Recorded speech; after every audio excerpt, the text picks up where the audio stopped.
Welcome to the Real News Network and welcome to Reality Asserts Itself. Sparrows Point is an industrial location just outside of Baltimore City. In the late 1950s, Bethlehem Steel had 30,000 people working there. By 2012, there was nobody. To help tell us the story of why and how that happened, and could public policy have made a difference, joining us in the studio is Mark Reutter. Mark has been reporting and writing on Baltimore since 1970, when he started as a 19-year-old summer intern covering cops for the Evening Sun. He later moved on to the Baltimore Sun, where he was a reporter for 8 years. In addition to his writings on Baltimore, he's edited the historical magazine Railroad History, and he's the author of Making Steel, Sparrows Point, and the Rise and Ruin of American Industrial Might. And he's the senior writer at the Baltimore Brew, which is doing the best investigative journalism in the city of Baltimore. Thanks for joining us. Good to be here. It's one of the things that surprises me, new to Baltimore, is how little I hear anyone ever talk about the harbor. I mean, it's like the economic fact about the place, other than Johns Hopkins, and I never hear anybody talk about it. It's fascinating. Do you know they hardly ever, 20 years ago, no one would talk about it, even though there was much more of a traditional harbor. You would still see big boats in Fells Point that would unload stuff. And the fascinating thing is, back in the 1950s, the Baltimore Sun would have some rotogravure sections, full sections on Baltimore's place in world trade, with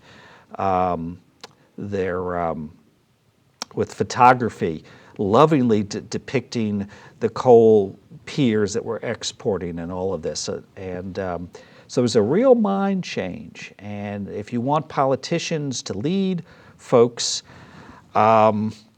the ones in Baltimore were not doing it, including Mayor William Donald Schaefer, in many ways quite a progressive guy, but in this one he was deaf. And they were basically going along with this idea that steel and others, they're just going to go overseas. Is there, just to back up to this question, we just touched on it, is going forward, do you think there's a role for public ownership? If private ownership doesn't seem very interested in developing manufacturing here, is there a role for not just public policy, but even public ownership? I'm not saying it's politically possible in today's world, but would it make sense? Well, I used to think that there were some real possibilities there, and I wrote a certain about it. My last few years of intensely covering the details of Baltimore government and peripherally other state government and even the federal government is I've really think that government is very different than it was during the Roosevelt era and the Great Depression, where they did pull off great and wondrous, almost remarkable public works that were both helped the public enormously with dams and other things. Yes, there were some problems eventually, but had very astute people. The private sector now is getting, really bright people. And the plan of Kevin Kamenetz, I think, is the most practical one of turning this over. There's been some exciting developments that are really positive. I talked about the bankruptcy that the state and the steel workers and the business community of Baltimore sort of just lost track that here was this 3,000 acres of prime land with a deep water port built in there, all there. That's 20 times the size of the Inner Harbor, to give you some dimensions. It's a huge area. If you go out there, you'd be really amazed.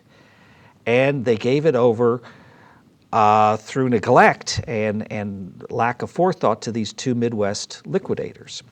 But things have changed in the last 6 months. A very successful businessman, very low profile, named Jim Davis. Davis is most known as the quiet partner to Steve Biscotti of the Baltimore Ravens. The two men were childhood partners. They were in their 20s and developed what has become an international temporary staffing agency. They've made hundreds of millions off this. Mr. Davis has gone into retirement home, business, and other things. A savvy businessman, and lives in Anne Arundel County. And his investment vehicle, Redwood Investment, bought Sparrows Point from the two liquidators, and that was just consummated. How much did you pay?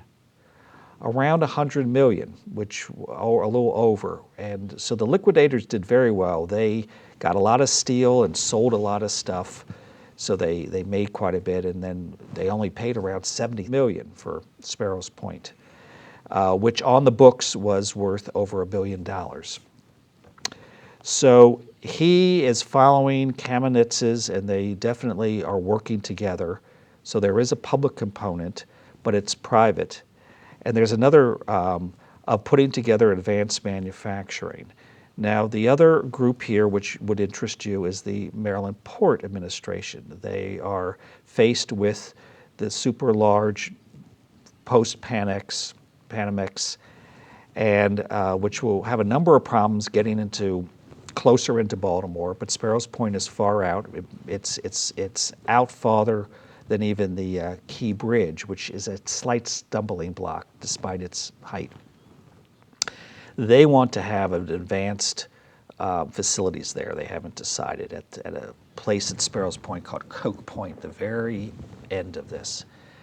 So they have the Port Authority, which has the money in deep pockets to put a lot of money into pollution control. You have a private investment that has, unlike the liquidators, reached an agreement with the EPA to clean up the plant.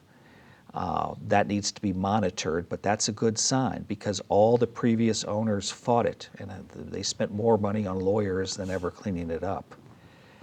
And the eventual plan, and Kamenetz has said this, and the group who he's worked with, is, okay, you have these international companies, Japan, China even, why not bring a lot of their components, buy boats here, and then manufacture advanced manufacturing here?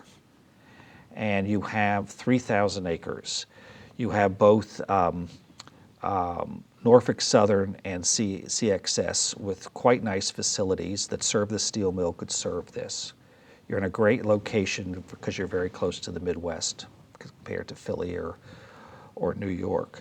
So on paper, he has, some very interesting ideas, and it in effect is a private-public partnership. It's not being done with a great deal of public input,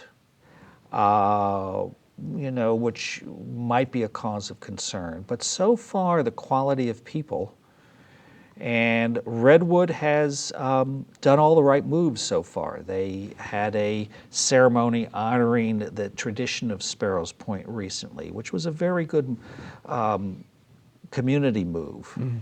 And, the whole idea is you have thousands of families in eastern Baltimore County as well as in the city who are out of this blue-collar past, and you got skilled workers there. Okay, well, we'll see whether it works. Okay. What's the time? Quickly, what's the timeline on that? It's probably 5 years off in terms of doing this. It's a long time, but it is actually moving forward. Okay. Well, thanks very much for joining us. Well, thank you. I enjoyed it.